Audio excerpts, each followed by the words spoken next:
Hello, one and all, and welcome to the 167th episode of the Voluntary Viewing podcast, recorded on December 12th, 2021.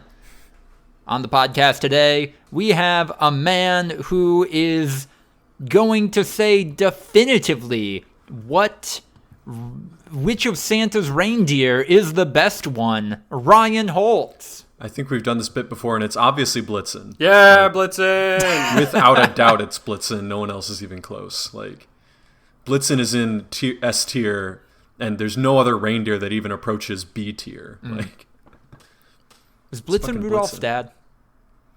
Yeah, in the animated special. Was he really? Not canon. Like, just because they needed to make reindeer Rudolph's dad. That's not why Blitzen's the coolest. Blitzen's the coolest because of his name. Yeah, no, his name is fucking Blitzen. Yeah, that's a cool ass name.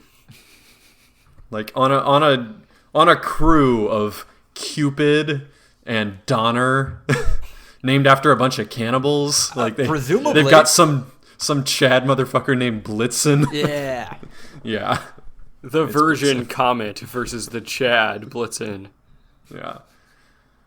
And if anyone dare says Rudolph, no, I know your favorite player in the NFL is Tom Brady. Yeah. And your favorite player in the NBA is LeBron James. And you're a big Yankees fan. Always have been, always will. Hasn't seen a game, but...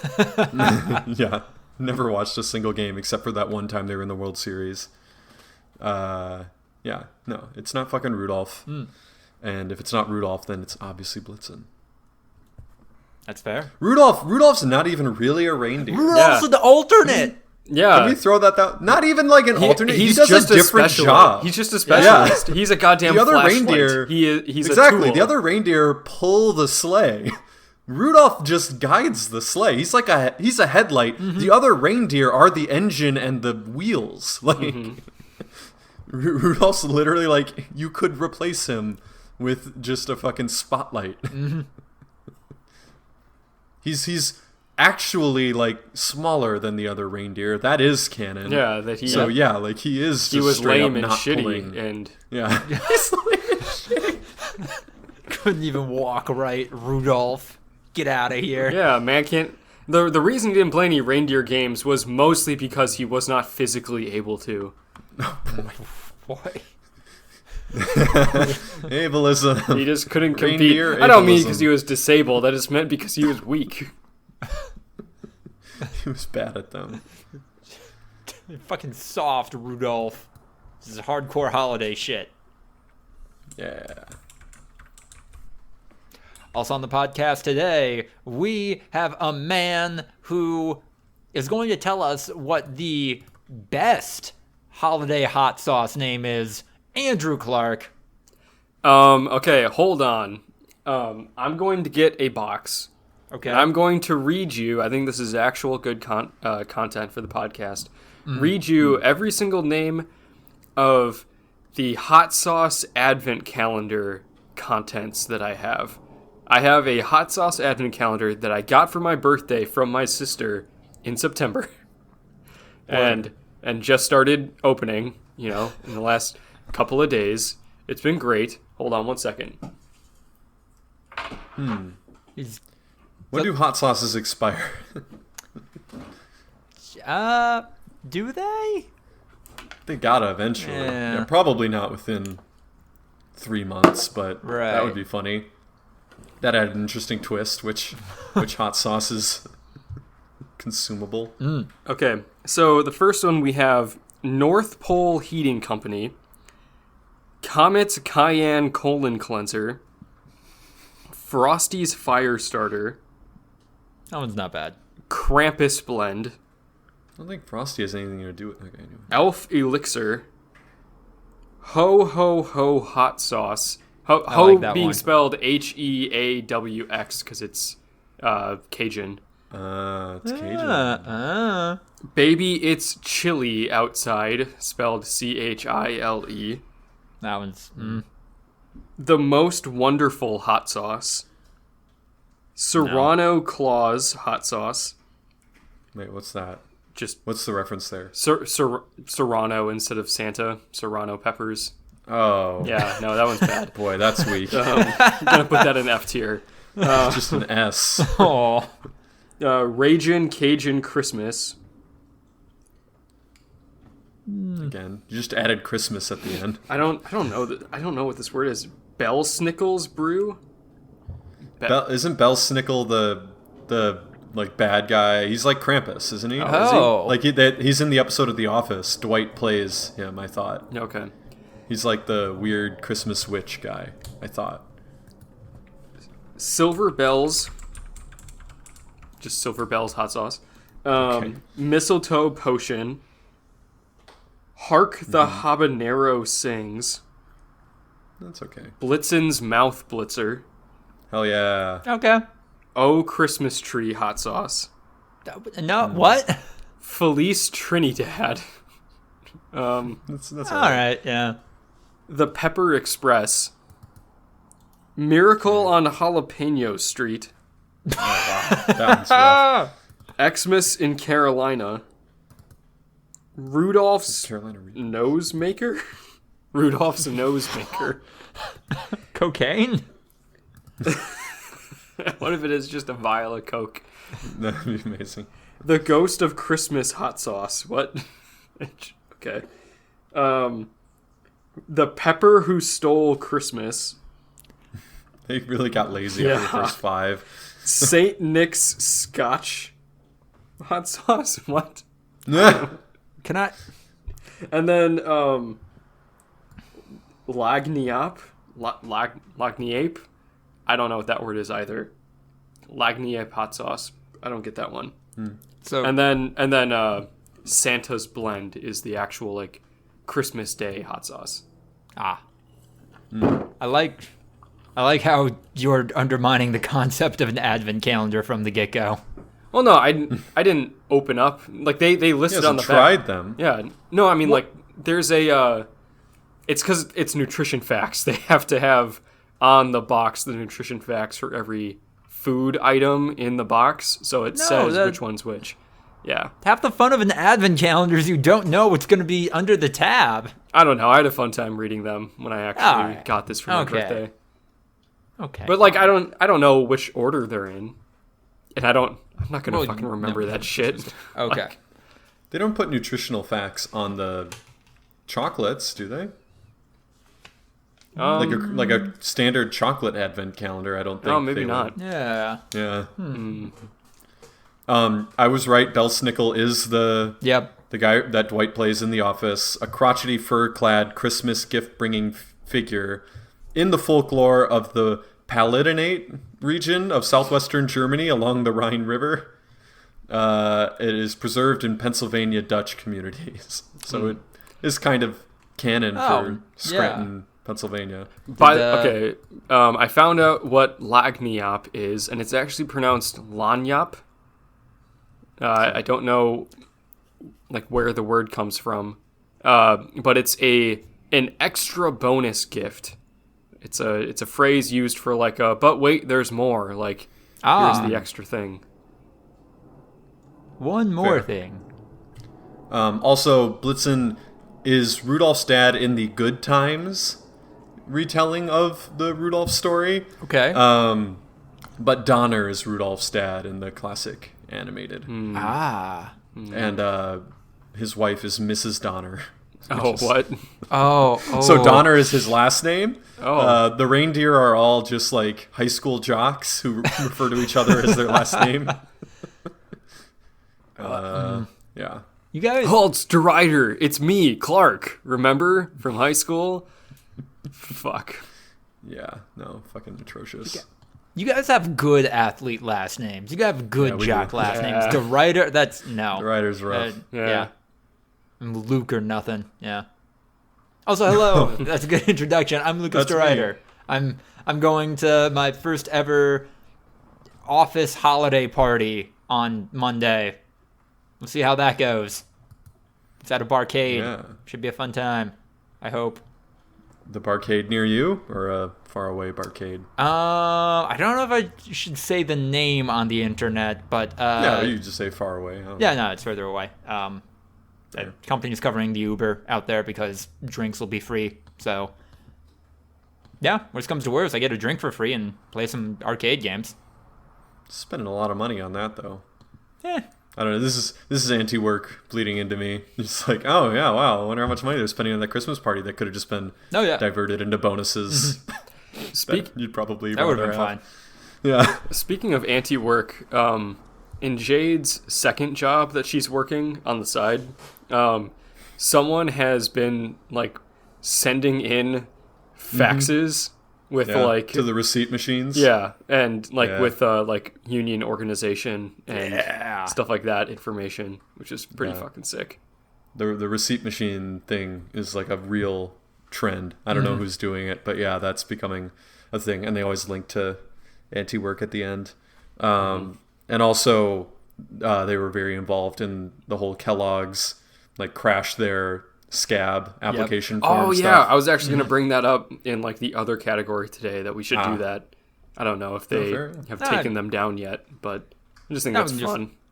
Jump into that since it's topical. Yeah, no, that happened. I saw a lot of reporting that was like Zoomers crashed the website, and they did. That was a part of it. Played a big role. In the same way that Zoomers are the ones that like got nobody to go to that one Trump rally because they RSVP'd, even though, and like made it seem like there was going to be like 5 million people there, even though like 1,000 showed up. Yeah. I mean, there was a guy on TikTok who wrote the code that probably actually took it down, and he didn't look Zoomery to me. Like he looked our age at the youngest. Like, but yeah, I mean, if it's on TikTok, they're going to say it was Zoomers. And then they put a Captcha or Captcha. I don't know. I think it's Captcha. Captcha. Okay, they put a Captcha. Kafka. Yeah, it's Kafka-esque. This is Captcha-esque. Yeah, Captcha. Yeah, they put a Captcha on it, which they probably should have done in the first place. Like, should have known that. They should probably make sure of that. And the anti-work subreddit, someone on there took the original code and added in a feature that can defeat the Captcha and continued to, take it down, basically. Oh. But also, like, it was that Captcha where you just check a box. Yeah. I've never understood how that works. How does that defeat robots? That's why there are still blue-collar jobs. We can't program robots to check a box. That was like the second version, because the old ones made sense. It's like, type these weird-looking letters. Yeah, because it was supposed to confuse AI so that they couldn't actually figure out what the letters were. It's hard to make AI read. Like, that's without just programming it with a ton of different fonts and everything like that. Yeah. So having it basically read paintings of letters and stuff makes sense. I don't know how the checkbox defeats them, because it feels like you could easily just have them read the thing that says "I'm not a robot" and then say "check this box." I mean, obviously it doesn't work, because I think. I'm pretty sure I had to do a check here if I'm not a robot when I got my PlayStation 5. Yeah. When I got Ian's PlayStation 5. And the PlayStation 5 is honestly probably more famous for people using bots to buy it than it is famous for being a game console. I don't know if they used bots to buy it. They definitely used bots to get their spot. So I think maybe it's that. Like, they use the bot to, the minute any posting goes up, it launches them into the system, and then they'd fill out the information. But yeah, it is interesting. And then there was a fire at a Kellogg's factory. I don't know if you guys saw that too. On top of 2 different giant warehouses collapsing and killing a bunch of people in extreme weather because people were forcing people to come into work. And they raised the issue. Tornado. Yeah. Amazon workers raised the issue, and managers were like, nah, get in there. Die for us. But no, between between the Kellogg stuff and then I believe it was 2 Starbucks locations unionizing this past week. Pretty good week for people who care about workers' rights, unionization, anti-work, socialism. Yeah, couple of check marks in the W column. And then some losses. As always. Lives. Yeah. Yeah, literal.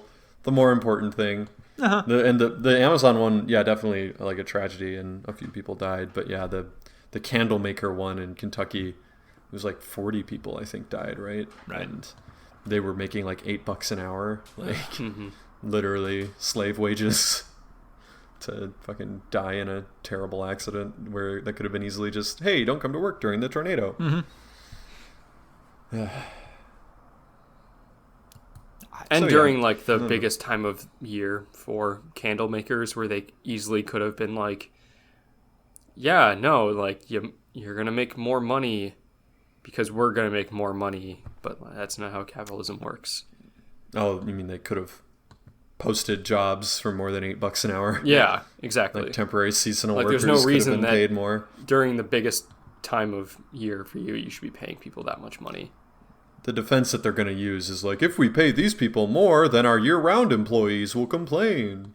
And it's like, yeah, so pay your year-round employees. Yeah, no, that's what I mean. Like, if you can afford this shit now, you can afford it later.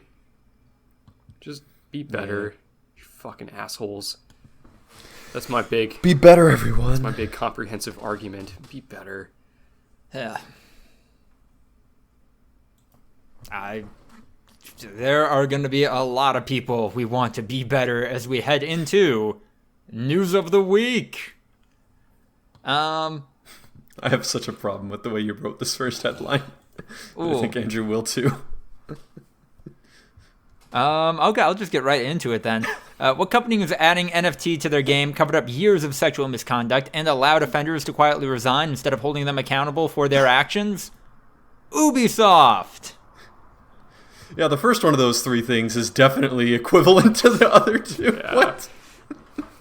Adding NFTs is a crime on par with covering up sexual misconduct and protecting abusers. Oh, no, I'm sorry. I'm not equating them. I'm just trying to say, everybody's mad at Ubisoft for adding NFTs to their game. Well, this is also a company that, covered up years of sexual assault and held nobody accountable for that activity. I think the thing is that those two things are, like, not connected in the slightest of, like, being into NFTs and also being a serial abuser.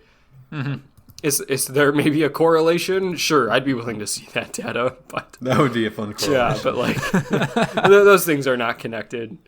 It's top of environmental impact and just genuinely being dumb. Yeah. NFTs somehow correlated with abuse. It's a thing that I don't like. I mean, I also don't like almonds. I'm not gonna be like, guess what fucking company that it endorses slave labor and genocide also makes fucking almond milk. Yeah, that's right. I'm sorry. I was not trying to equate these two things with that headline. I was just pointing out that, a lot of people writing about how, Ubisoft, they're terrible for adding NFTs to their game when... Guys, no, they're terrible for a while. They're dumb for adding NFTs to their game. They're lame for adding NFTs. Mm-hmm. They're bad because of all the fucking sexual misconduct shit that they've been hiding. Yeah. Right. That also, it doesn't seem like these NFTs have value, right? Like inherently, like these are just in-game cosmetics that are basically on the blockchain just so it can be shown that you have a unique version of this cosmetic. I assume that if they're phrasing it that way, it's because there's going to be a marketplace for them. I'm not positive though. Ubisoft plans to release digits as part of limited editions. Each will only offer a fixed number of items and players can only own one of each edition. And then The Verge goes on to speculate that could create scarcity. Mm-hmm. And they may be able to resell if they choose. Yeah. What this actually is Ubisoft testing out the idea of how can we implement NFTs into our games? How can we capitalize on this? This isn't the full NFT Blitz rollout that Ubisoft is going to cynically more than likely eventually do. This is just them, hey, proof of concept here. Can we actually extort people with NFTs somehow? Let's figure it out in this mobile game. Yeah. Yeah. I mean, look, I feel like the stuff that Counter-Strike does with like skins and cosmetic items is better than most of the bullshit that goes on in gaming microtransactions, just because, yeah, there is a marketplace, and in theory you can make money selling this stuff back. Like, you can get some ROI. Is it going to be what you put in? Probably not. But like, you could also go on Fortnite and spend $15 on a skin that cannot be resold at all ever, and then you turn 20 and go like, God, why am I playing Fortnite? And then in 2 weeks, fucking The Rock gets added to the game, and no one gives a shit about your Harley Quinn skin. And yeah, that's just money down the drain. No, bro, I can make Sasuke Uchiha do the Carlton. This is worth $1,000. My values are good. These are my values. Following the mass layoffs of QA testers, ABK Workers Alliance have begun to collect a strike fund. That's happening in Madison. Fucking Reagan Software fired all their QA testers that they just made move to Wisconsin. You could be a scab and be a QA tester for Ravensoft, Andrew. You shouldn't, but you could. There's literally no part of that excites me. Scab, Ravensoft, QA. Am I like violating my own values and morals? Yeah, but at least I don't like what I'm doing and hate all the people that I'm associated with. So this is tangentially related to the other protests and worker activity that's gone on in relation to Activision Blizzard and all of their terrible shenanigans. But yeah, no, I'm glad that there is like more dedicated union talk happening right now, because I don't know, to me it feels like, hey, if this isn't enough to get a major company in the a major group of workers in the video game industry to try to unionize, I don't know what does for like the next 5 years, because this is the worst stuff that has gone public as of late. So yeah, I hope this momentum continues. I don't know. I think the worst stuff that's gone public as of late were the people stealing breast milk out of the private pumping fridges at Activision. Yeah. That one. It's just like every time you think it can't get worse, it just does. Well, where were they going to put their beer, Andrew? And also... No, I mean, that was one of them of like, oh yeah, they took our fucking breast milk out of the fridge so that they could use them for beer, which is really bad. But then some people said it was just, like, sometimes it would just be stolen. Like, some guy would come in, unlock the fridge, and then steal the breast milk. Not replace it with something else, just take it for himself. So, like, that's definitely the part of the story that made headlines. Apparently, the pumping room that I believe by federal law all workplaces have to offer. Yeah. Apparently, Activision Blizzard wasn't even doing that, and a lot of times they would have developers who are coming off of 20-hour shifts just so exhausted that they're using that room to take naps, and it's ridiculous. No, awful.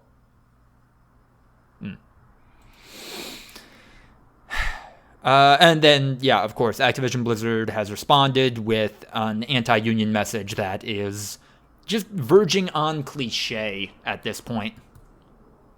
Using language that is something to the effect of, hey, if you guys join a union, you won't be able to advocate for yourself. And these workplace culture goals that we're fighting for will be even harder to achieve. Ignore the fact that it has taken, like, levels of shit coming out that might get our CEO fired for the culture to change even by a millimeter. But you won't be able to get, like, even that if you join a union. is what they're claiming. Well, it's just the claim of, oh, you're signing away your right to negotiate wages for yourself. No one ever fucking successfully negotiates a raise with their leadership unless it's under weird circumstances. Hey, I have a job offer at another place for I'm this Nancy amount. Reagan, and I would like a raise. Oh my god! I knew we wouldn't be able to wait to the meme corner for you to get into that shit, we'll get to that man. later. But yeah, like they keep saying, "Oh man, don't you want higher wages?" Well, you can ask for them yourself, and if you become part of a union, you can't. The union does that for you. Sure, the union will get you a $10,000 raise, and you might get yourself a 5 cent an hour raise if you are extremely lucky. But at least you have the freedom to know that you're failing because of yourself. It's just absolutely bonkers shit. I mean, guys, union dues are on average $700 a year. Why don't these Activision Blizzard employees just get the newest game console and all the latest hits?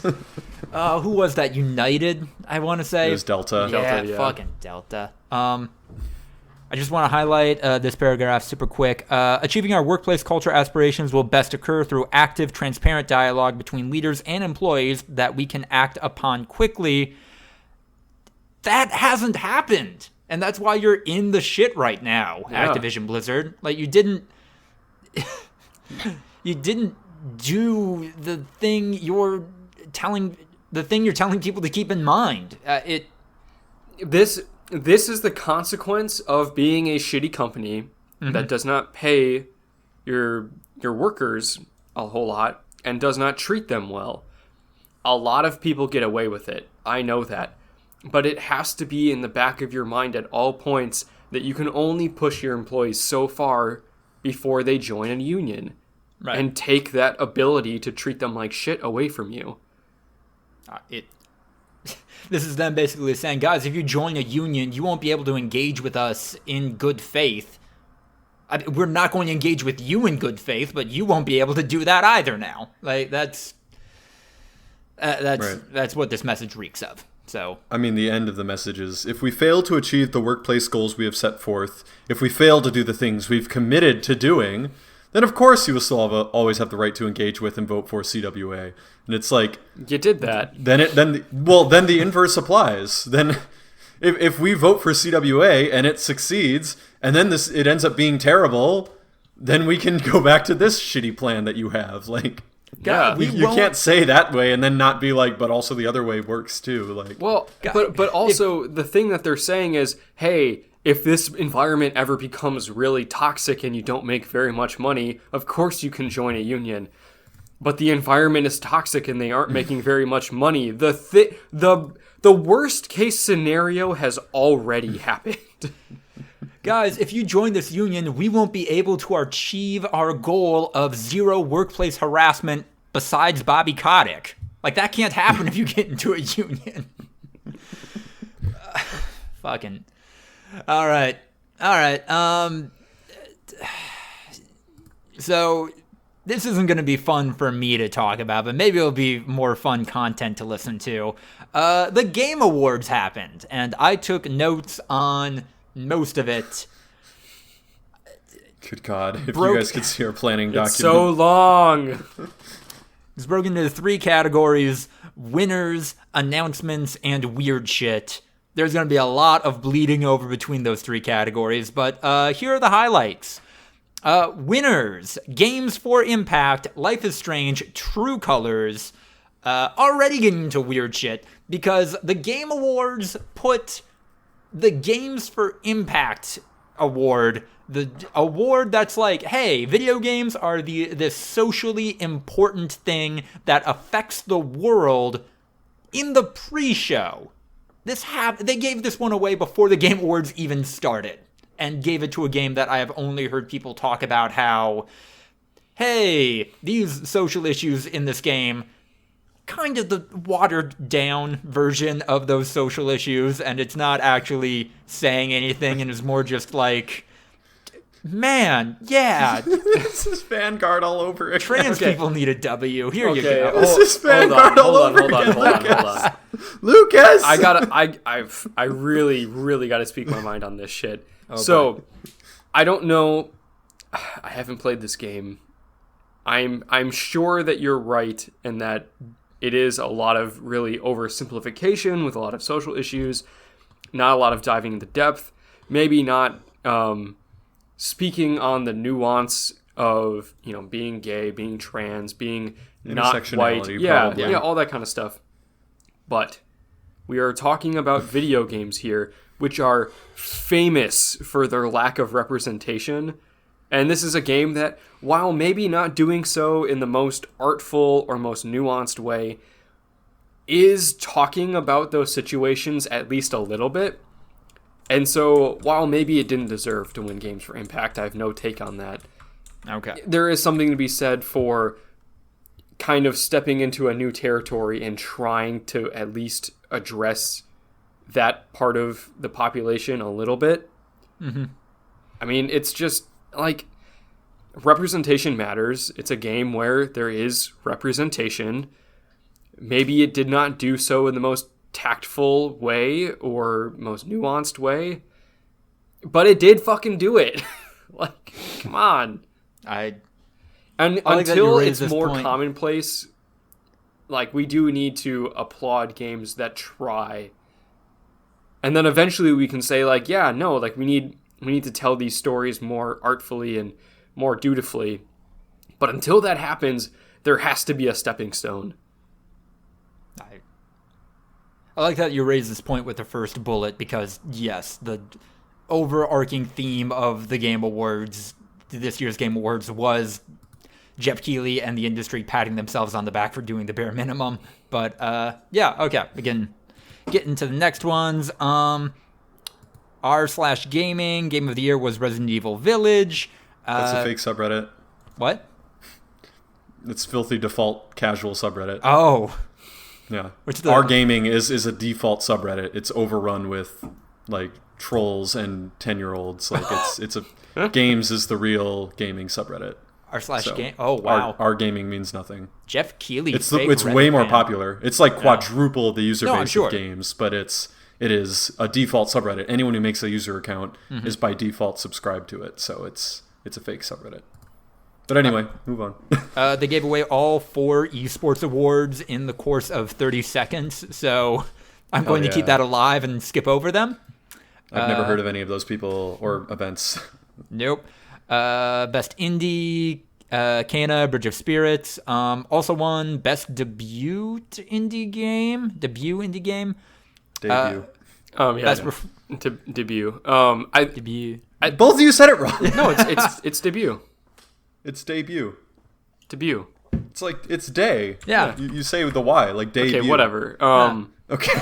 So Kana Bridge of Spirits is weird because it is an indie game made by an indie studio. I think this was their first video game. They had done some animation stuff beforehand.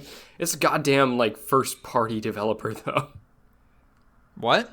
It was a PlayStation exclusive. Like I'm pretty sure they like were bought out by Sony. Like they're owned by Sony, even though it's technically an indie studio. I mean, it's still If they keep the studio intact. it's still then, it's still definitely like the spirit of an indie studio, but it's just kind of weird. I think video games have a little. Well, okay, video games. The industry has a lot of problems, but like the fact that we have no middle ground between this is a AAA game and this is an indie game is, in the lexicon, is a little weird. But Yeah.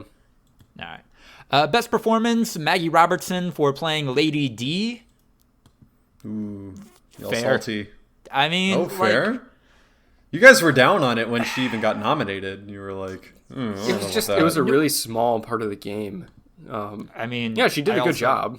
Absolutely. No, like the second I saw she was nominated, she's gonna win. Like that's I mean, I don't know. If I'm looking back at 2021 in video games, she might be the most impactful character. Like, That's she fair. might be the character that represents 2021 in gaming more than anyone else. Yeah. Best action game was Returnal. The guy who played Shang-Chi, whose the actor's name escapes me, was just standing Halo the entire time. He like gave out the award, made that announcement. So whatever. Art direction Deathloop. Player's voice winner. I don't know what that means. Halo Infinite. RPG Tales of Arise. Best score in music. Near Replicant. That was the right decision. Best content creator was Dream. Oh yeah. Do people like Dream?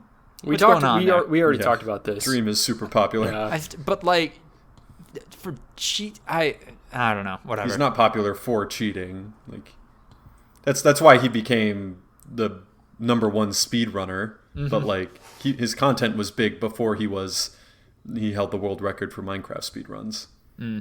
Like he was a Minecraft speedrunner, but also like a Minecraft YouTuber. And Minecraft content, baby, Hey. still fucking killing it. I thought it died in like 2015, and then I heard about all this Dream controversy. I was like, oh shit, this dude's still raking in like 10 million views of video from like those Hunters versus Speedrunner game videos. Holy shit, dude. No, Minecraft is just a world of its own within the gaming sphere at this point. Like, yeah. It exists outside of gaming. It is its own form of entertainment. Yes. Best multiplayer game, It Takes Two, which is currently being sued by the developer Take Two. Not sure where that's going to end up. I mean, just because of the name. That's stupid. But Yeah. it is stupid. Yes, but also, of course, there'd be a lawsuit like this. Best mobile game, Genshin Impact, of course. Best narrative, Marvel's Guardians of the Galaxy. Yeah. Makes sense. Sure. Best action adventure game, Metroid Dread, the right choice. Best ongoing game, presented by Reggie, Final Fantasy XIV. Reggie. Fucking Reggie. Yeah. Still around. What's he doing again? Is he Coke or some shit? He was briefly. Who's he the CEO of? He was briefly on the GameStop board, but then the stock stuff happened, and he kind of noped out of that situation. Fuck that. Well, honestly, like, what if he like joined GameStop board, had his stock at $15 a share or whatever the fuck it was, and then it got up to $400, and he decided, you know what? This is the best thing for me to just leave right now because I just made like $1 trillion. Reggie's getting paid. He makes podcast, or he's in charge of a podcast network. He's in charge of just a fucking fund, and then he's on the advisory council at Cornell. I think He's like rich person retired. Yeah. no, like, definitely. No. He's just doing Doing some other stuff stuff that he that's likes. still- Yeah. Well, doing stuff that still rakes in 7 figures a year, but doesn't. He works 10 hours a week. Yeah. Best game direction, Deathloop, esports game, League of Legends, family game, It Takes Two, fighting game, Guilty Gear Strive, sim strategy, Age of Empires 4, best VR game, Resident Evil 4 VR, most anticipated game for the second year in a row, Elden Ring.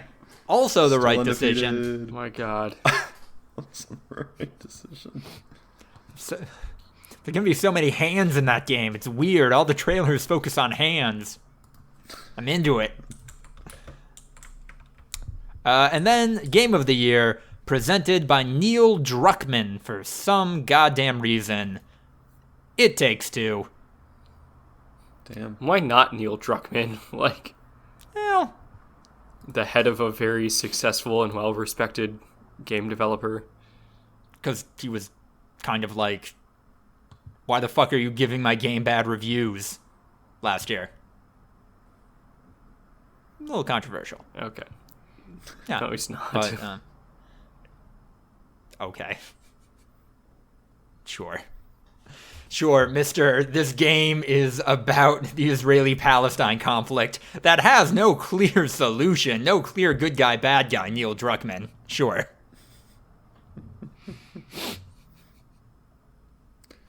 Oh, yeah.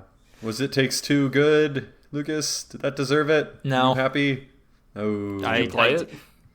No. So this is a game made by Joseph Fares, the guy who is maybe most famous for, at a previous Game Awards, I want to say like 2018 or 2019, saying something to the effect of, "Fuck the Oscars, video games are where it's at." It Takes Two is the most Oscar-baity video game I have ever heard of. Well, it's not. You mean just award baity? He didn't say. In theory, someone saying, "Fuck the Oscars, video game awards are the way of the future," would be the type of person to make something designed to win a video game award. He clearly puts a lot of stock into winning game awards, so it does make sense that he would make an award baity game, I will say. Unless you're saying it's like 100% cutscenes and very little gameplay, which I don't know enough about the game. So it is a required co-op platforming game. The plot of which is that there is a couple, early 30-something, have a daughter. Their relationship not working out super great, so there's a lot of arguing, blah, blah, blah, blah, blah. Some magic happens, turns them into dolls, and then they have to fix their relationship to turn back into human, and then, not get divorced. I was frustrated that this won. Whatever. What should have won? You saying Resident Evil? That would have been my pick. That's probably going to be our number one. So, yeah. None of these winners matter, by the way, because they're not the ones we're picking. So, yeah. It's because we're not, like, super video game literate at this point. We didn't play any of them. I did not play a single game that won an award. So that'd probably be our main issue with that. I mean, if It Takes Two is the best game of 2021 according to the Game Awards, I'm questioning all of the Game Awards choices now. Ryan, do you want to get It Takes Two and then play it together, do you want to play It Takes Two so that it can win the Game Awards category for our 2020 or 2021 top 10s? That would be fucking epic. I'm not gonna lie to you. I will fight the both of that you. Would be. There's nothing you can do. Literally nothing. It will be number one if we decide that to go that way. It will be game over. Just a big middle finger to me. How much is it?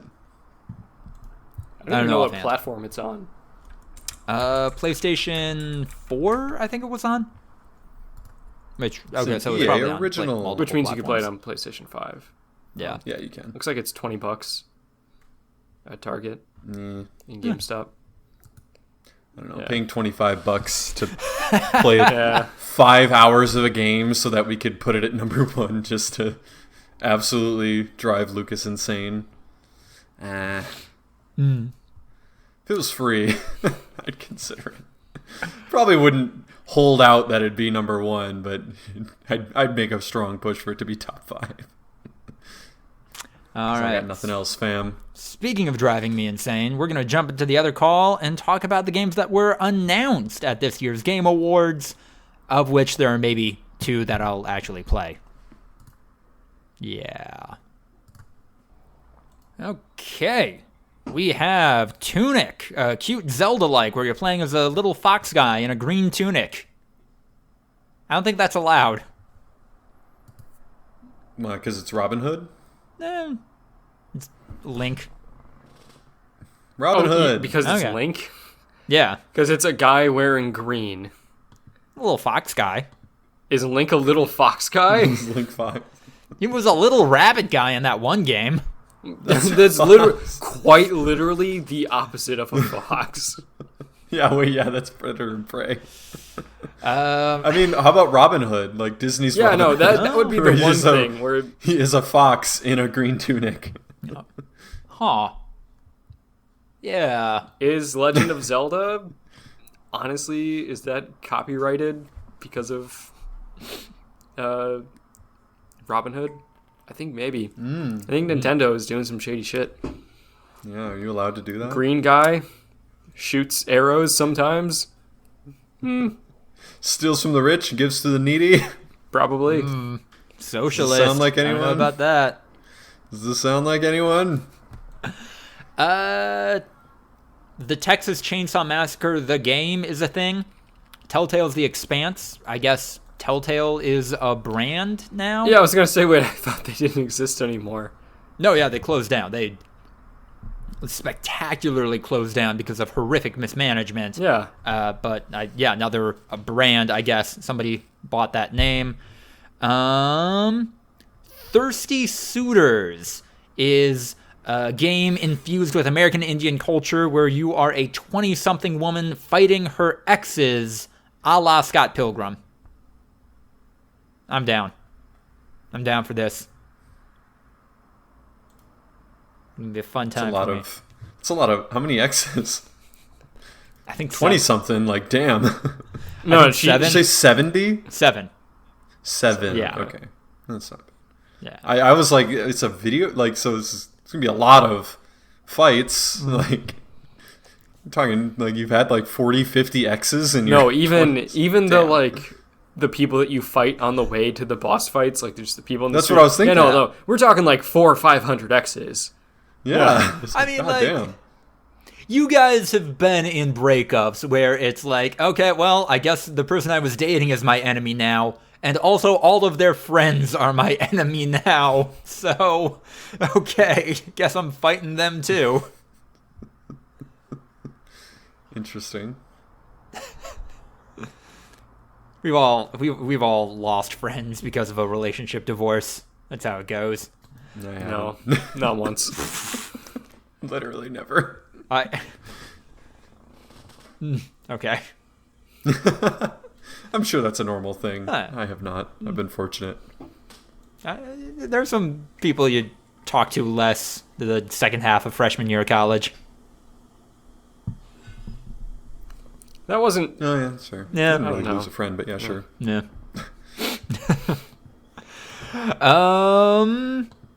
Have a Nice Death is coming in March 2022 and has big Hollow Knight vibes. You're playing as a little cutesy Grim Reaper skeleton man.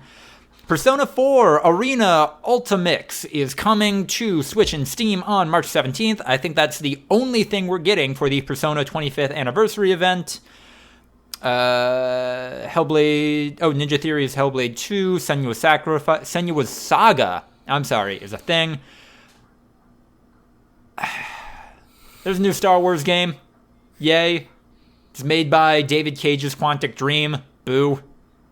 I literally started cackling when their logo came on the screen after the trailer. Bad. Dumb. Fuck David Cage. Fuck this game. Fuck this company. There's going to be a new Wonder Woman game. Alan Wake 2. There was a trailer for Sonic 2, the movie. There are Chaos Emeralds. There's Tails. There's Knuckles, voiced by Idris Elba. He said he wasn't going to make Knuckles sexy, but guess what? He made Knuckles sexy.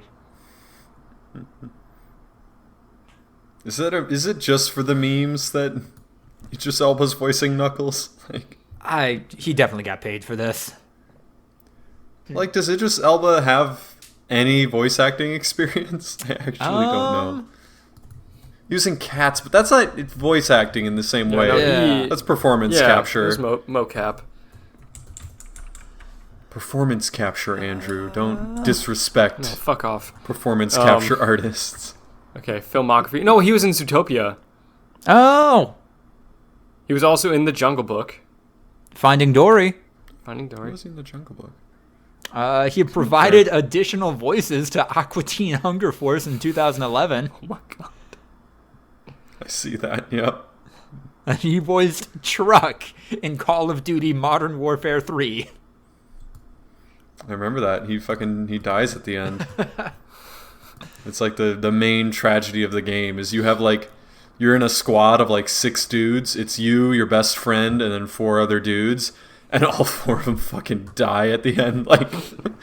It's like you, this other person who's very important, and then a bunch of red shirts that you kind of get familiar with, and just they all get fucking wiped out at the end. Like you get on a helicopter and you're like, come on everyone, and they're like, no, there's no time, and then you just watch them all just get fucking destroyed as you fly away. Listen, man, if I'm in a war and a dude's nickname is an inanimate object, Truck, he's dying. He's not making it out of this. He's not important. Okay.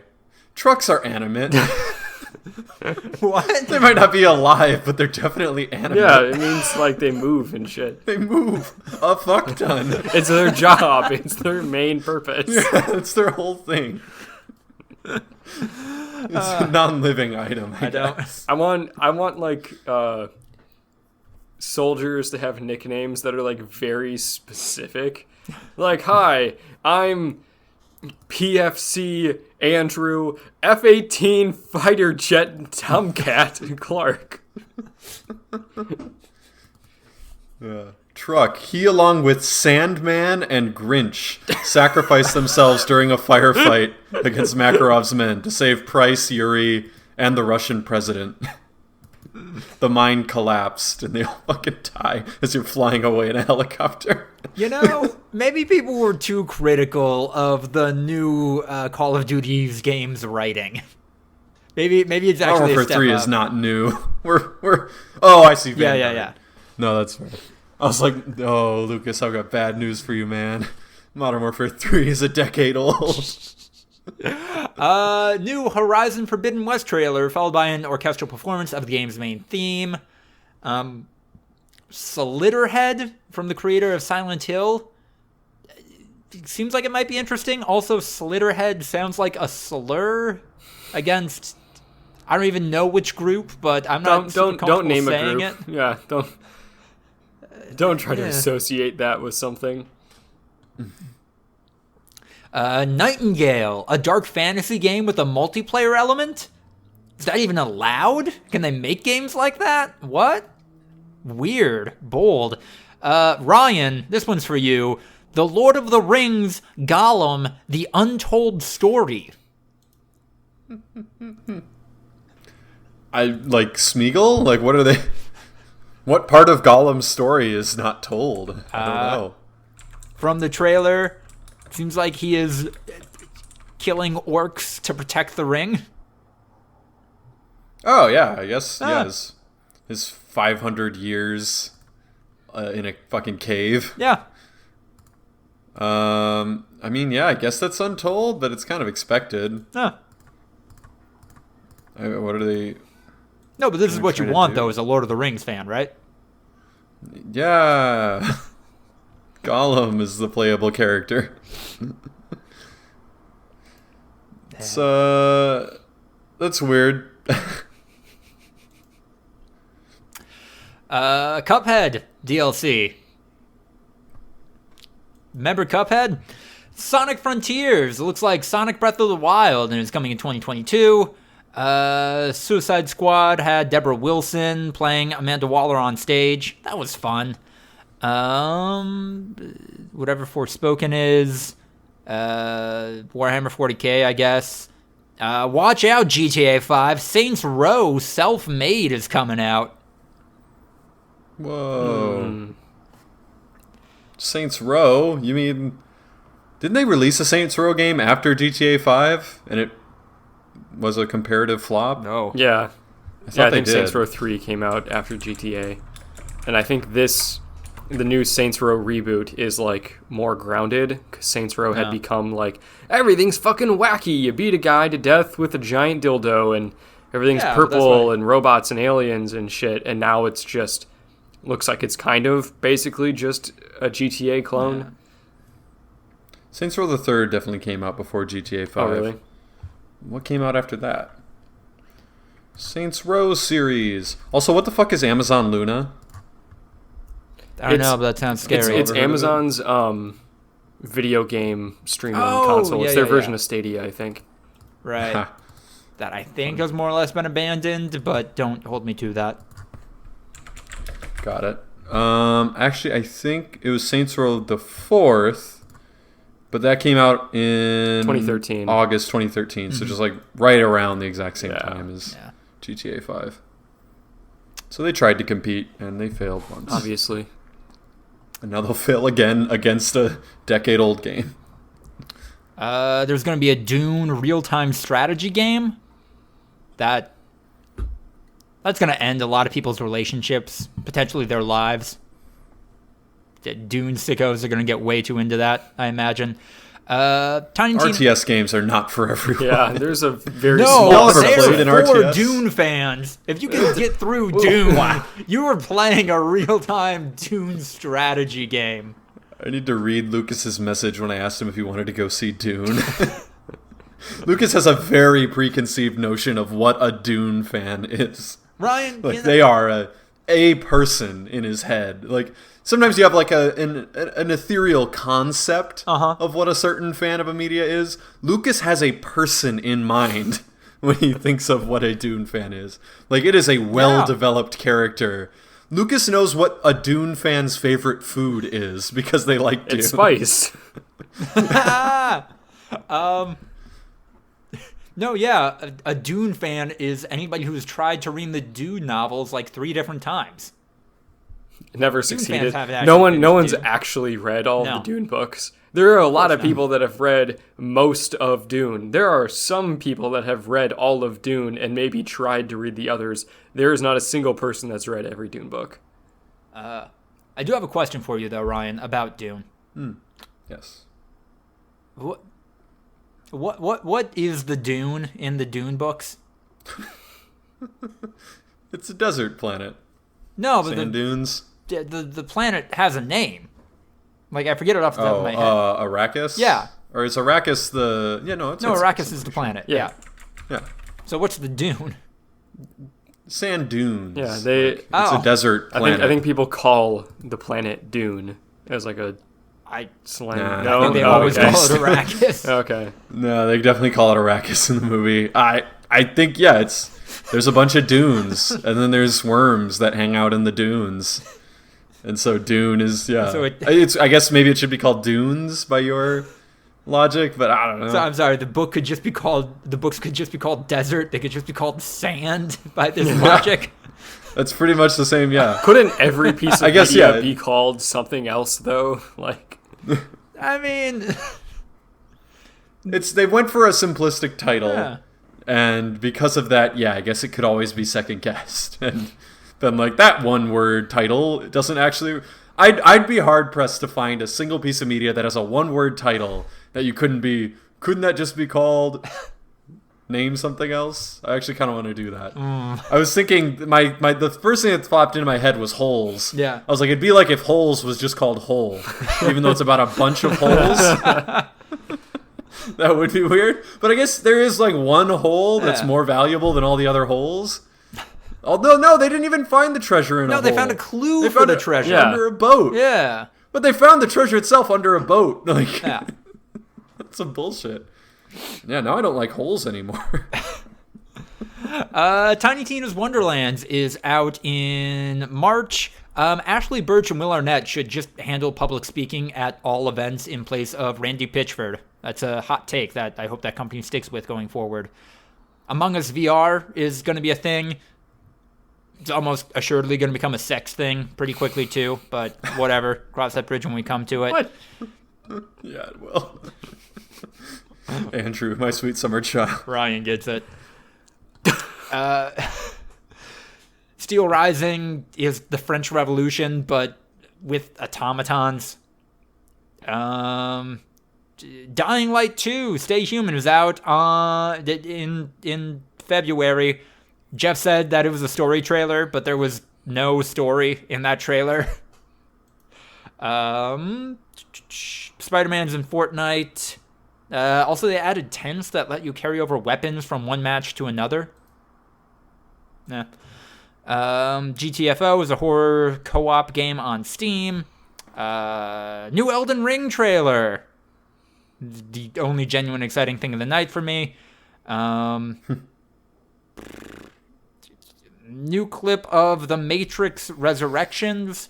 And then there was a tie-in video game for The Matrix Awakens. It's called The Matrix Awakens. That was the last announcement of the night. a free-to-play tie-in video game for the new Matrix movie. Fuck the Oscars, right? Here's a the last thing we're going to announce tonight is a thing for a movie. That movie is not going to make any Oscars. No. But like, yeah, we're celebrating video games tonight. Go play this game so you watch this movie. Is that what tie-in games are for? I don't fucking know. I feel like tie-in games are for people that have already watched the movie. Mm-hmm. Then they get to buy I think the it's video just game to make the most studio more money in the shortest amount of time on the same IP. Right. I never thought that tie-in games were like marketing, promote, but I guess yeah. maybe. It is in this case. The kind of person that goes and plays a tie-in game but doesn't go see a movie is like a certain. I'm not saying that there's those people either. I just feel like it's you're putting the buggy in front of the horse. Like a tie-in game is supposed to trail in the wake of the original. Yeah, the tie-in IP. game is mostly used for making extra money off of the brand recognition of the movie that is already out. Yeah. That's what I said. Yeah. Also, I found some movies that I think would have better titles according to Lucas's logic. Soul should just be called Jazz. Yeah. I had more. Yeah. Yeah. I had more. Shit. Why can't I?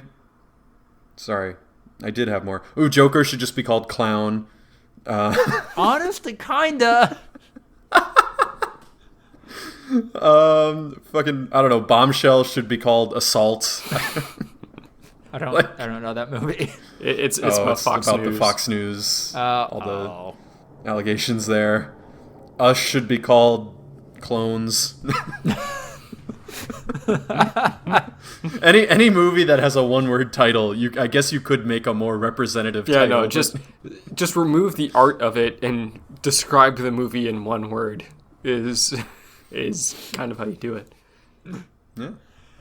Okay, and that takes us to the weird shit. I talked about these first two already, so I'll open with a third. Sting. Hell yeah. No. You talk about tantric sex. He played a song that he probably has tantric sex to. Is he kind of over the hill? Yeah. Yeah. Sting's got to be like in his 60s, right? That young? I assumed he'd be in his 70s by now. 70, exactly. Damn. 70. Yeah. Fair. Yeah. That's how we're opening the Game Awards, the subversive, hot, young medium with 70-year-old musician Sting. Yeah. Jeff Keighley, quote, "Game creators need to be supported by the companies that employ them. We will not tolerate harassment. We all love games." Did not mention Activision Blizzard, specifically Gamergate, or just anyone who's actually responsible for mistreating people in the gaming community or the people who develop them. Like a fucking coward, Jeff Keighley. Do they, though? Does everyone love games in the gaming industry? I work in TV. I can say for a fact, not everyone loves TV that works in TV. They're like, yeah, I watched, I rewatched the 10th season of Survivor last night. That's all I've been watching for the last month. Do you really love TV? I don't know. It's fucking where I'm at. I like some games. Most games.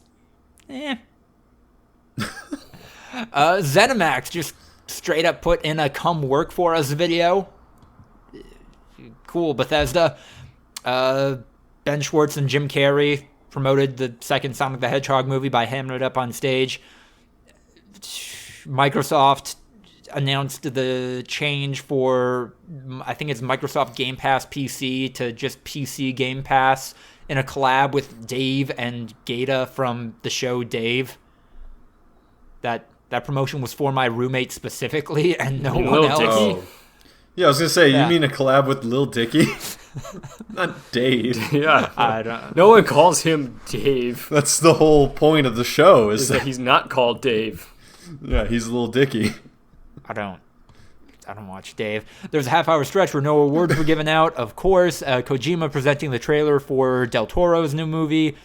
Presenters weren't reading the nominees' names for most awards. They were just like, hey, here's Games for Impact. This is the winner. Bye. K-pop group 1 Million Dance Studio did a performance with VR avatars. Imagine Dragons performed music from Supergiant Games and ended up mashing it up with Imagine Dragons songs, and it was just bad for everyone. Nobody wanted that. Jeff Goldblum promoted Raid Shadow Legends. No. They got to our boy. So the thing is that I'm playing this new mobile game. It's pretty great. Fucking Raid Shadow Legends, dude! It's a legendary game at this point. I don't know a single person that's ever played it, but it is so ubiquitous. They cannot buy the level of marketing that they have bought. Like they have become so fucking huge. Where does the money come from, man? I love it. Music. I bet they must be a mob outfit. That's my only. They must just have dirt on people. It's money laundering. Yes, they literally. absolutely. Well, they just don't. They cannot possibly have that much money to put as many ads as they have across everything. Yep. Like I've seen TV ads for Raid Shadow Legends, man. The only thing that I can think of is wild. maybe they are like absolutely fucking bonkers huge in Asia, like in China and Korea, and they're trying to break into the American market. They're doing a reverse China syndrome. If we can crack even 1% of the American market in our English language game that was developed in the United States, they're doing a PUBG where they're like, shit, now we gotta re-crack the American market. It feels like there's a 2-week stretch twice a year, every year, where every YouTuber is doing an ad read for Raid Shadow Legends. Absolutely. Like, it happens quarterly in a way where it is definitely built into their advertising. Bizarre. I'm telling you, they have dirt on someone. Some marketing head is like, oh yeah, we've got a brand new deal, like 1/10 off CPM this quarter for you specifically. Please don't break my kneecaps and please let my daughter go. And then music from each of the Game of the Year nominees was played, but that didn't happen for the best music and score category. What the fuck are we doing? Why? Well, but that's an Oscars thing, Lucas, okay. and fuck the Oscars. The Oscars does that, and we can't have cool moments like Bradley Cooper and Lady Gaga fucking each other on stage for 5 minutes. That'd be too much like the Oscars. I'm a 26-year-old white man who plays a lot of video games. In the right context, I will unironically identify as a gamer. If I'm walking out of the Game Awards thinking, man, this was just frustrating, what the fuck are we doing here? Who is this for? You have never had a positive review of the Game Awards, Lucas. No. We can go back to the past 3 years that we've done this episode. Why do I keep... And it will be the exact same thing. Why do I keep doing this to myself? What would the Game Awards have to do to make you happy, though? I will say. I feel like there is no Game Awards that you would like. They could shake off this chip they have on their shoulder for one thing. I don't know, man. It feels like out of one corner of their mouth, they're saying, gamers rise up. We're not going to be like second-class entertainment citizens anymore. And then also like, well, yeah, no, we can't be expected to like actually critically review any of this stuff or have good opinions because it's just fucking video games, am I right? Roll Mountain Dew advertisement.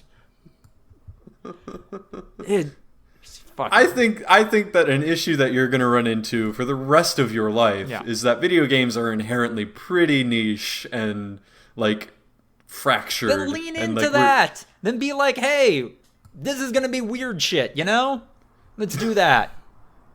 then everyone's gonna be pissed off. Yeah, because the only way they're gonna cater to people is they got hit the most broad amount of people strokes. is to get the biggest audience, which will never be you. Like, you're not a mainstream gamer. I'm not mainstream fucking anything. I hate it.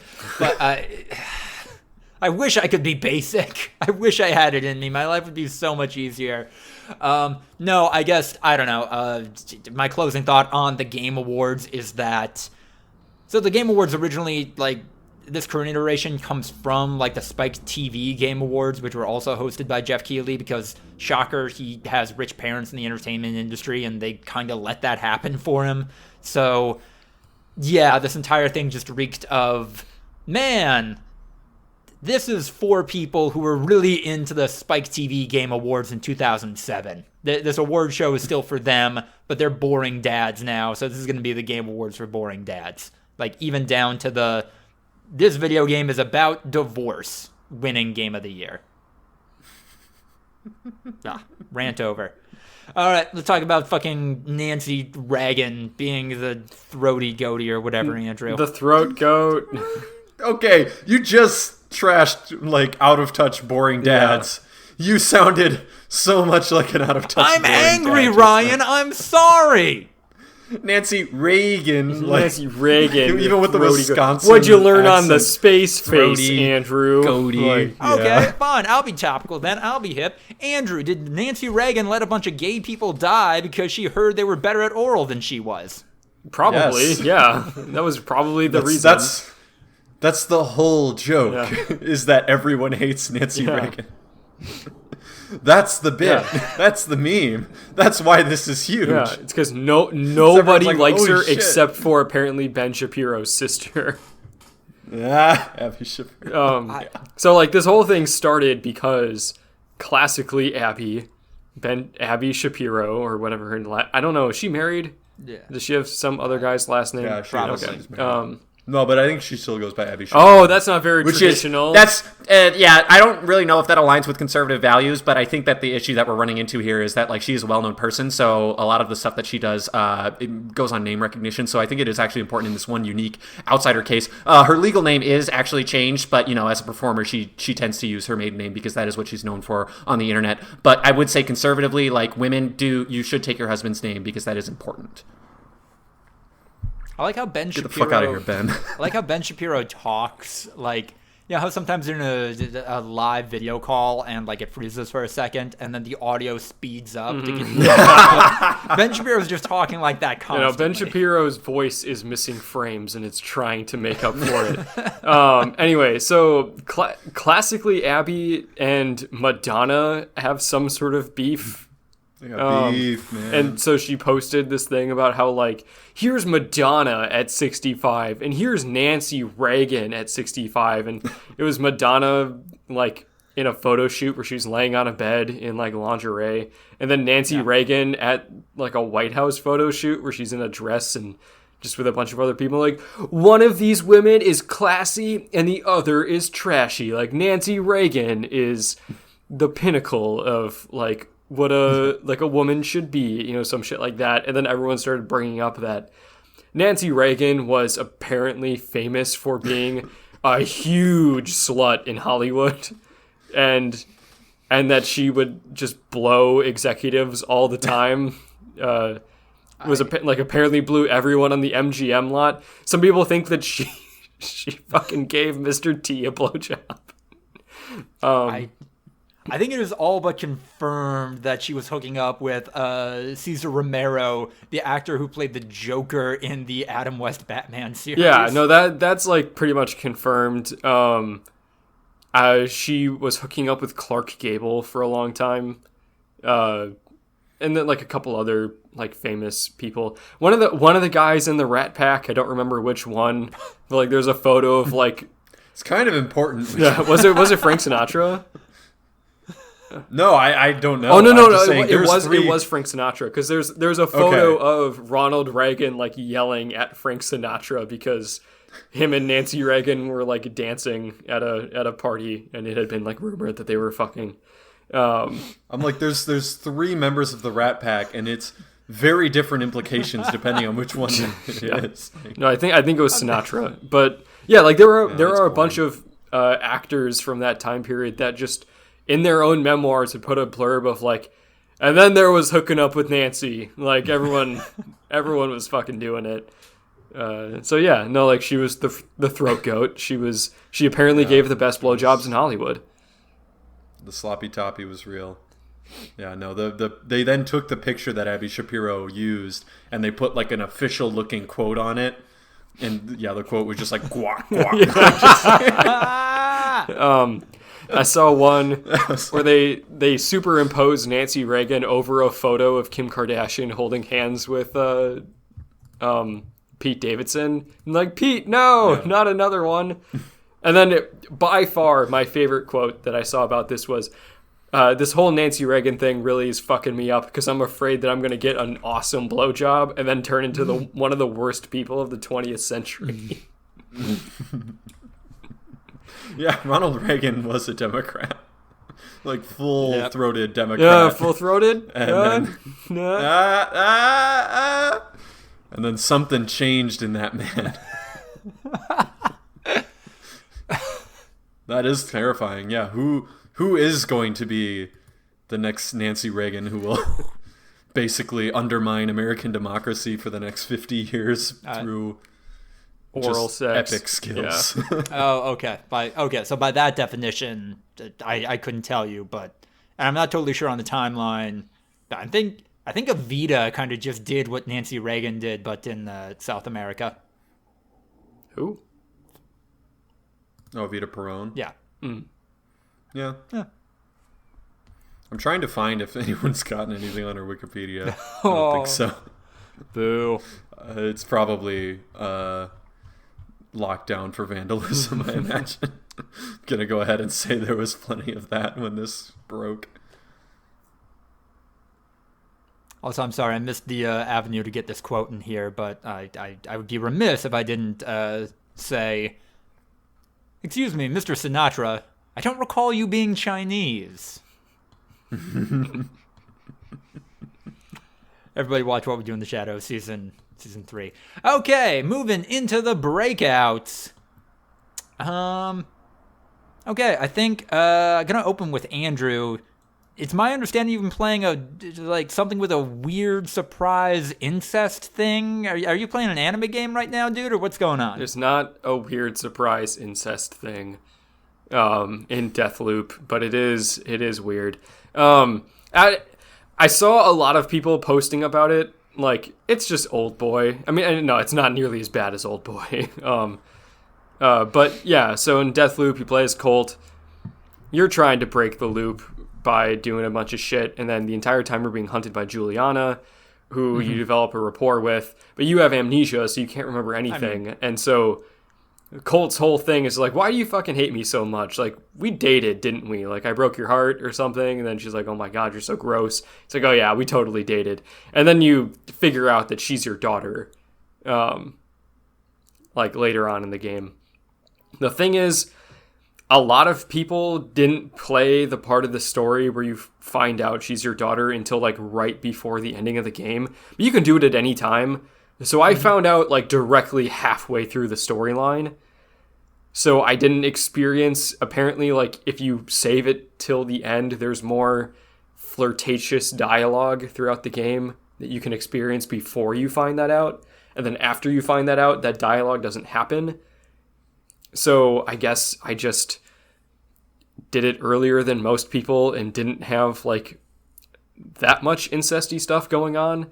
But like Colt does say a thing of like, oh my God, like this makes me feel really weird. And she's like, why does it make you feel weird? And it's like, I kind of thought we had like hooked up or something. She's like, no, you're just my dad. He's like, oh, okay. You still didn't like the ending though. No, I believe, it's right? not because of that aspect of it. Not because of this, Yeah. even though this is what everyone else hated. Yeah, like the ending of the game is just, it's so abrupt, and like none of them, there are so many like interesting mysteries introduced throughout the game, and they are never answered.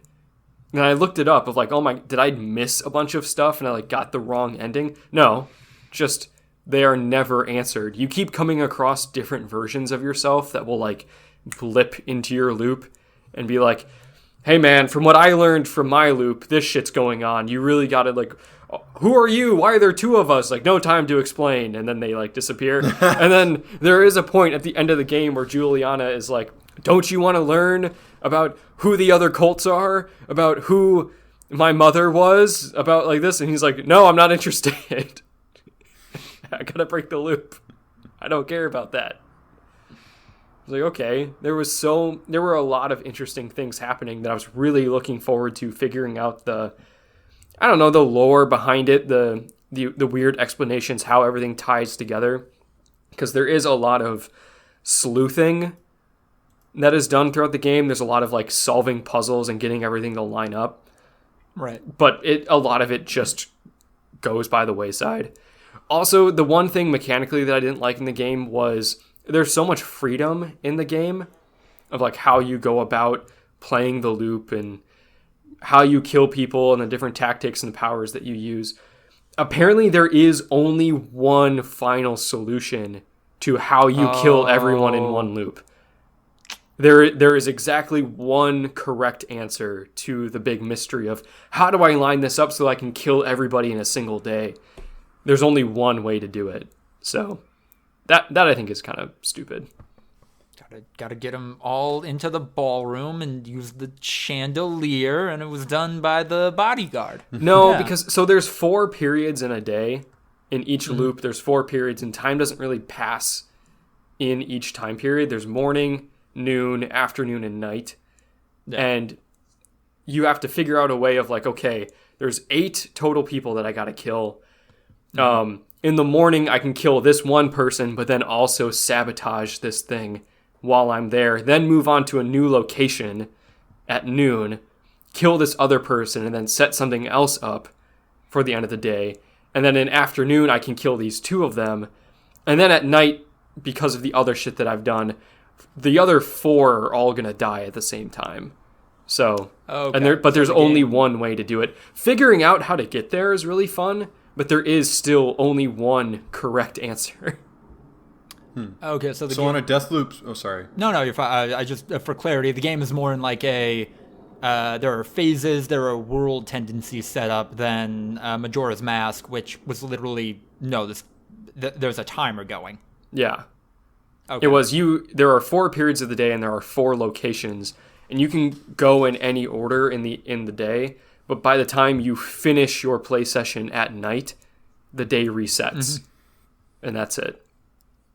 So on a Deathloop speed run, would you be able to beat the game on the first? Okay. So there is like locked. Yeah, there's locked stuff. Portion, you can't. There are passwords that are randomized throughout the game, so that you couldn't just figure out how to do it right away. You have to complete these 5 tasks in order to learn the password to this area, and you can't. The character of Colt don't know how to get into this certain spot until you learn the secrets that happen through doing these 5 things. You as the player couldn't just do it without doing the other quests, basically. Last question. I see that it is still beating out Resident Evil 8 on your top 10 games list. Do you feel that way still, having beaten it? I do. I think that there's just so much more of the game there than Resident Evil. I mean, I think Resident Evil definitely has a better story. But as a video game, I think Deathloop is better. I mean, it's so stylized. It's really fun to play. There's so many different cool things that you can do because of the powers and the guns and all that kind of shit. But yeah, the story is definitely super weak. Surprise sad dad game. Here you go. That's what everybody still wants in 2021. At least Resident Evil 8 was upfront about that. Yeah, so I am still playing Shin Megami Tensei 5. Now that I have killed the Demon King, all of the different gods have just turned against each other, like, immediately. and are now fighting. And yeah, it's raising some interesting thematic questions, big picture questions. What does it mean to be a god? What place do they hold in our society? Without just subjugation by the most powerful, are humankind just inclined to infighting, squabbling, and chaos? I don't think it's going to effectively answer any of these questions, but it's an interesting thing to raise. Yeah. Also, Andrew, you remember Demeter from Hades? Yeah. Like cool, like icy old woman. Mm-hmm. She's a moe anime girl in this game. I don't know what that means, and I'm not going to ask. Some memes of the decade. Yeah. Very bottom, I think. We're close. Definitely bottom 5.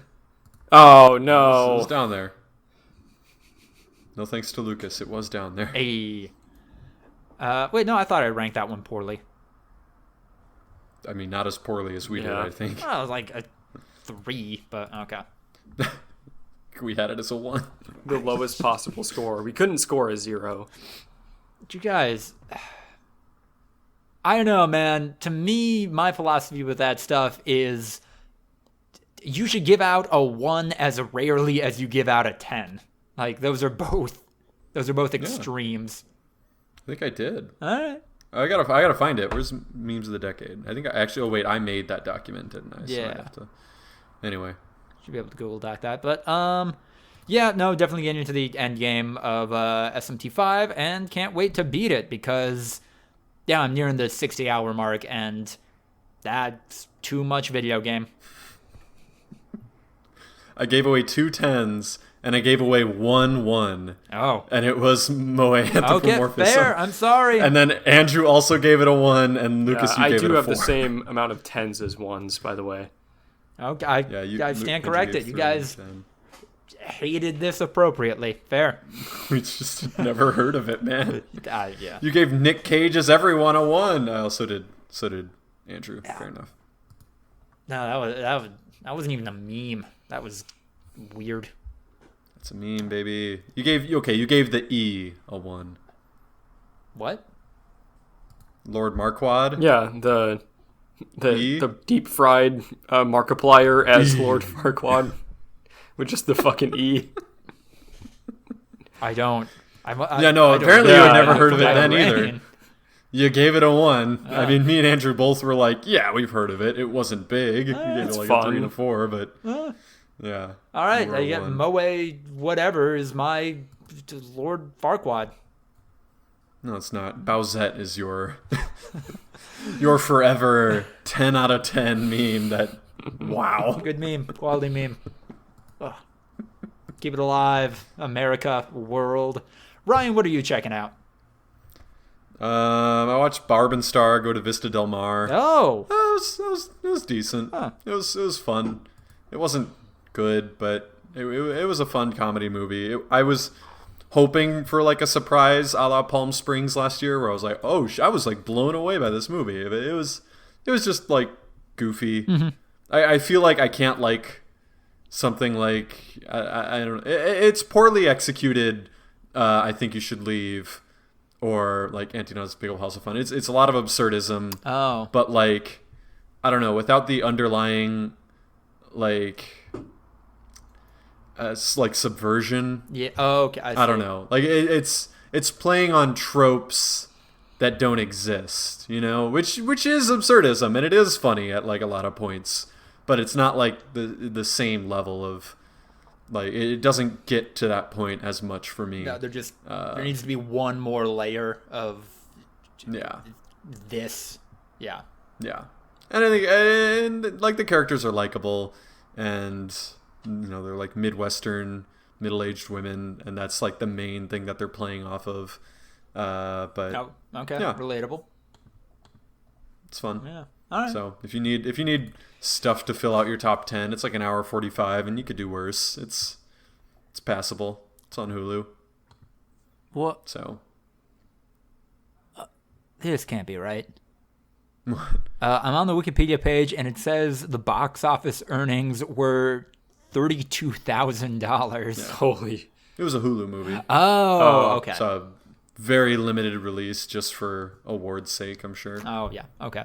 Like a release to like 5 theaters or something in LA exclusively. Fair. But yeah, no, it's just a Hulu original. Huh. Yeah. Otherwise, sticking with the Breaking Bad rewatch, still real good. GUD. Succession finale is tonight. Ooh. The shit's gonna be wild. The Roman sent a dick pic to his dad last episode, and it blew up the planet. So this week's gonna be fucking crazy. So I'm required to ask, because of what this show is, accidentally or as a power play? Oh, No, okay. accidentally. Roman would never pull a power play on his dad. Basically, Roman was running away with the race to be their dad's favorite at this point in the season. Like, Shiv kept self-sabotaging herself even though she was on her dad's side, and Kendall is literally just trying to kill him. Yeah. So, like, by default, Roman was becoming the favored child, which meant that it was about to all come crashing down, and most fans kind of knew that, but we could have never guessed. Basically, Roman's had a weird thing with the general counsel for the company, Jerry Keller, Kelman, who's now the interim CEO of the company because she's a woman, and so like they're dealing with all this scandal with women, so they were like, it's got to be a woman. And after Roman kind of like nailed a business decision thing, he then, as a celebration, sent a dick pic to Jerry, but because Jerry said to him, "Well done, Roman," like you know what, you nailed that. And then, as he was tapping on the text to reply to it, his dad like sent a message too that said like, "Good job, son," and he clicked on the "Good job, son" because it came in before, like as he was clicking on it. It was like one frame. You had to freeze it at that moment to see what happened. But he clicks on that message instead, and then sends a dick pic to his dad. And everything just dies, and Kieran Culkin deserves every bit of his nomination for his performance. No, Kieran Culkin, phenomenal. Is Kieran Culkin Roman? Is that who? Yes. Yeah, he plays Is that why I Roman. keep seeing the one picture of him at the boardroom table? Yeah, and him like hunched over. kind of like, That's him. That's seconds after he realized what happens, because he sent it to Jerry. Jerry's phone doesn't vibrate or anything. It's sitting on the table, and then he sees his dad's phone go ka-ding, and his dad like looks, and then like looks up, and it's just Roman going like hunched over, looking like a fucking looking like Gollum. Look at he's literally just like what have I done? And then his dad gets up, leaves the room, tells Shiv to come with him, and Rome just like looks away, and his face is just like literally, I am dead. I want to die. And then we're gonna see, shit's gonna go down tonight. Okay, can't tell you why, but Roman's out. Shiv, get up to the plate. Here you go. I mean, he's told everyone why. She's talking with Shiv, and Shiv's just like, yeah, no, that's him and Jerry. That is a thing, and like, kind of like throws him under the bus. And then like as he's like, okay, and she like goes to leave, and Brian Cox, like, you know his voice if you've seen the McDonald's commercials, just like screams at the top of his lungs, "Robin!" and Shiv. I don't think the actress knew. I don't think that Sarah Snook knew that he was going to do that, because just the most genuine, like, oh, fuck, like, as she's, like, turning to leave the room. And then, he gets a stern talking to. So, yeah, this episode's going to be fucking rough, man. Cool. So there you go. All right. Do we even have anything to talk about as a group? I did start watching Only Murders in the Building, but I don't want to talk about it until I get a couple more episodes in, because I've only seen the first 2. So I know you've seen it, Ryan. I also watched season 12 of Archer yesterday, so that's on the list. That As I say, that's got to make your Yeah, top 10. no, I'll talk about it during the actual top 10 thing. So, I mean, should I watch it? Is it worth it? I mean, it's fun. I mean, it's Archer. It's but, like- it's more of the good stuff. No, but like, will it make me enjoy? Will it make me feel like I'm 16 watching Archer again? I don't know. I mean, it is slightly. I mean, it's more serialized than the older seasons were, so it is slightly more mature in that there are overarching narratives happening and character growth and like struggles that people are going through and they're trying to fix. So it's not just the like a haha, he said booyakasha and that's funny. But yeah, I think you would enjoy it. Okay. Is Krieger still there? Yeah, Krieger's still there. Okay. I kind of thought they'd killed him No, by now. no, he's still there. he's- He's still funny. Like, Krieger's in it for the long haul. Eric Andre played not a small role in this show That as basically another version of Krieger, but just slightly different. black.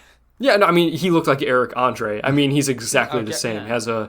He's a mad evil scientist with a rocker van and a hologram wife and all that kind of shit. And also is probably a clone of Hitler. No, definitely not. a lot- Definitely not. Okay, so not like Krieger. All right. Sorry, all right. Cool.